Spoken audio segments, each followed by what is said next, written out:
Ola dhe Jozi bashkojnë forcat kundër Gjestit, tallje, ironi dhe një debat i nxehtë në shtëpi. Në një moment të papritur, Ola dhe Jozi vendosin të bëhen aleat për të ngacmuar dhe provokuar Gjestin, duke e vënë atë në qendër të talljeve të tyre. Ndërsa ndodhen në obor, të dy fillojnë ta ironizojnë Gjestin për sjelljen e tij brenda shtëpisë, duke e cilësuar si një fëmijë të vogël. Jozi, me një buzëqeshje ironike, i drejtohet Gjestit: "Ore ti je akoma beb, s'ke dal akoma nga pelenat.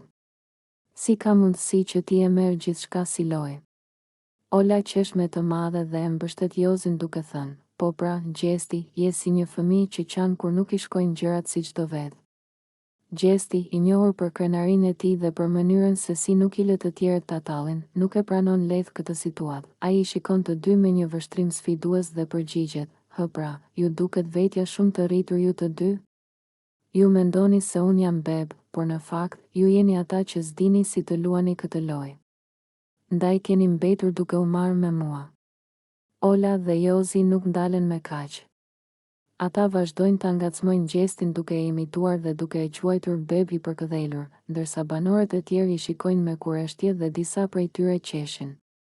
Në një moment, Ola e imiton mënyrën se si flet dhe si silet Gjesti, duke bërë që Jozi të shpërthejë në të qeshura.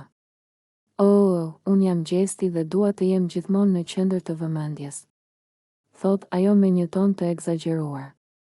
Situata nis të nxehet dhe Gjesti, i irrituar nga ngacmimet, u thot atyre të dy që po e teprojnë: "Shikoni punën tuaj më mirë. Ju që po më tallni mua, por vet as lojë nuk dini të bëni. Nuk kam pse të merrem me ju," thot ai, duke u larguar i nervozuar. Por Ola dhe Jozi nuk ndalen dhe vazhdojnë të qeshin, ndërsa atmosfera në shtëpi bëhet edhe më elektrizuese. Nuk dihet nëse ky debat do të mbetet vetëm si një shaka apo do të çojë në një përplasje më të madhe mes tyre në ditët në vijim.